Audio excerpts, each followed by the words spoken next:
தனியார் மூலம் சிறப்பு பேருந்துகளை இயக்கும் திட்டத்தை அரசு கைவிட வேண்டும் என பாமக தலைவர் அன்புமணி ராமதாஸ் வலியுறுத்தியுள்ளார். பண்டிகை காலங்களில் கூட்ட நெரிசலை சமாளிக்கும் வகையில் தனியார் பேருந்துகளை வாடகைக்கு எடுத்து இயக்க அரசு போக்குவரத்து கழகம் முடிவு செய்துள்ளதாக தெரிகிறது.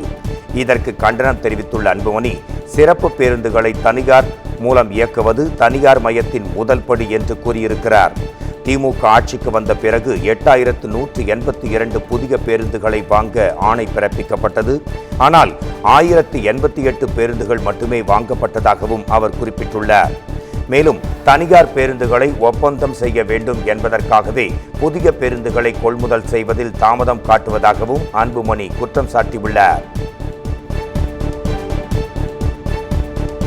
மக்களவை தேர்தல் வெற்றியை எதிர்த்து ஓபிஎஸ் தொடர்ந்த வழக்கில் எம்பி நவாஸ்கனி மற்றும் தேர்தல் ஆணையம் பதிலளிக்க உயர்நீதிமன்றம் உத்தரவிட்டுள்ளது. நடந்து முடிந்த மக்களவை தேர்தலில் ராமநாதபுரம் தொகுதியில் இந்திய யூனியன் முஸ்லீம் லீக் கட்சி வேட்பாளர் நவாஸ்கனி வெற்றி பெற்றார். இந்நிலையில் அவரை எதிர்த்து போட்டியிட்டு தோல்வியடைந்த முன்னாள் முதலமைச்சர் ஓ பன்னீர்செல்வம் நவாஸ்கனி வேட்பு மனுவில் சொத்து விவரங்களை மறைத்ததாக குற்றம் சாட்டினார். எனவே அவரது வெற்றியை செல்லாது என அறிவிக்க கோரி சென்னை உயர்நீதிமன்றத்தில் மனு ஒன்றையும் தாக்கல் செய்தார். இந்த மனு விசாரணைக்கு வந்தபோது வழக்கு தொடர்பாக எம்பி நவாஸ்கனி மற்றும் தேர்தல் ஆணையம் பதிலளிக்க நீதிபதிகள் உத்தரவிட்டு விசாரணையை நவம்பர் 5ஆம் தேதிக்கு தள்ளி வைத்தனர். எந்த ஆதாரமும் இன்றி வைகாசி மாதம் அனுஷம் நட்சத்திரத்தை திருவள்ளுவர் பிறந்த நாளாக அறிவிக்குமாறு உத்தரவிட முடியாது என சென்னை உயர்நீதிமன்றம் திட்டவட்டமாக தெரிவித்துள்ளது. இது தொடர்பாக திருவள்ளுவர் திருநாள் கழகத்தின் தலைவர் பேராசிரியர் டாக்டர் சுவாமி தியாகராஜன் தொடர்ந்த வழக்கு விசாரணைக்கு வந்தது. அப்போது 600 ஆண்டுகளுக்கு முன்பு மயிலாப்பூரில் கட்டப்பட்ட திருவள்ளுவர் கோயிலில் வைகாசி மாதம் அனுஷம் நட்சத்திரத்தில் அவரது பிறந்தநாள் கொண்டாடப்பட்டு வருகிறது என மனுதாரர் தரப்பில் வாதிடப்பட்டது. குறுக்கிட்ட நீதிபதிகள் திருவள்ளுவர் பிறந்தநாள் தொடர்பான ஆதாரங்கள் இல்லாததால் வைகாசி மாதம் அனுஷம் நட்சத்திரத்தை அவரது பிறந்த நாளாக அறிவிக்க உத்தரவிட முடியாது என்று கூறினார். இருப்பினும் அதே நாளில் திருவள்ளுவர் பிறந்த தினத்தை கொண்டாட எந்த தடையும் இல்லை என்றும் அவர் விளக்கமளித்தார்.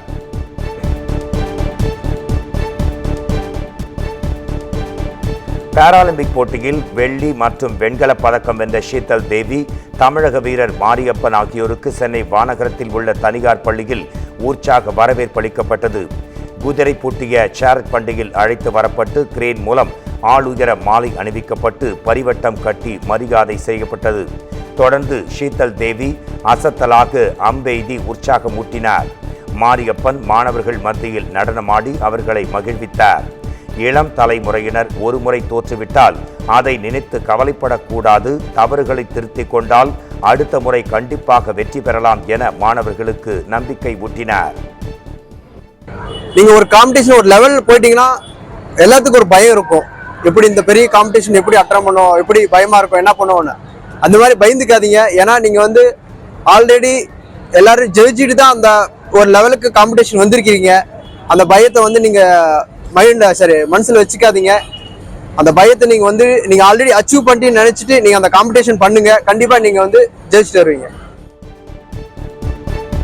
தூத்துக்குடி மாவட்டம் முரப்பநாடு கோவில்பத்து கிராம நிர்வாக அலுவலர் லூர்து பிரான்சிஸ் கொலை வழக்கில் இடைக்கால ஜாமீன் கோரிய மனுக்களை உயர்நீதிமன்ற மதுரை அமர்வு தள்ளுபடி செய்துள்ளது.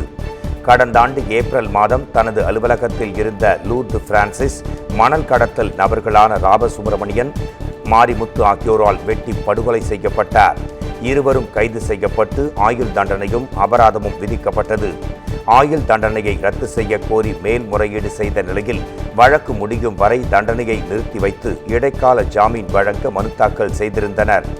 மனுவை விசாரித்த நீதிபதிகள் கார்த்திகேயன், சத்யநாராயண பிரசாத் அமர்வு கொடூரமான குற்றத்தின் தன்மை கருதி மனுதாரர்களின் இடைக்கால ஜாமீன் மனுவை தள்ளுபடி செய்து உத்தரவிட்டனர். விஜய் நடிப்பில் வெளியான த கோட் திரைப்படம் 413 கோடி ரூபாய் வசூலை அள்ளியிருக்கிறது. வெங்கட் பிரபு இயக்கத்தில் விஜய், பிரசாந்த், பிரபுதேவா, ஸ்னேகா, லைலா உள்ளிட்டோர் நடித்திருக்கும் the greatest of all time திரைப்படம் கடந்த 5ஆம் தேதி வெளியானது. விமர்சன ரீதியாக வரவேற்பை பெற்ற இப்படம் வசூல் ரீதியாகவும் அசத்தி வருகிறது. அந்த வகையில் 13 நாட்களில் 413 கோடி ரூபாய் வசூல் செய்திருப்பதாக படக்குழு தற்போது அதிகாரப்பூர்வமாக அறிவித்துள்ளது.